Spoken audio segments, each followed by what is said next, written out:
শুভ সকাল সকলকে। কেমন আছো সবাই? আজকে সকাল সকাল উঠে দেখি মা কুড়াচ্ছে মুড়ি আর মিলি দেখো শুয়ে আছে। আমি ভাবলাম কাজগুলো সেরে একটু ব্রাশ করে নিই, তাই ছাদে গিয়েছিলাম ব্রাশ করতে। আর তখন ঠিক 8টা বাজছিল আর রোদ দেখছো কীরকম রোদ।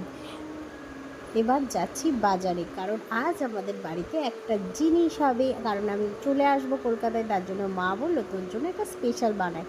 আর সেটা আমার খুব ফেভারিট। এখানে মাংসগুলোকে দেখো কেটে রেখেছি, পেঁয়াজ, মা মশলা সবসময় সিলে বাটে, বলে টেস্টি হয়। আর মিলি জানো আমি চলে আসবো বলে মিলি খুব দুঃখ পেয়েছে, সারা দিন শুধু শুয়েই আছে আর মনে হচ্ছে যেন দুর্বল হয়ে গেছে। এখানে ভাতটা রেডি হয়ে গেছে, কারণ মা এবার রেডি করবে, জাগ দেবে যেহেতু, তাই ভাতগুলোকে ভালো করে ঘি মাখিয়ে হাঁড়িতে ভালো করে জেঁকে দিল, মানে জেঁকে এবার গ্যাসে কিছুক্ষণ আবার রাখবে। আর মা মিলির জন্য ভাত তুলে রেখেছিল আগে থেকে, দেখো মিলি কি সুন্দর খেয়ে নিচ্ছে, কিন্তু মায়ের হাতেই খায়।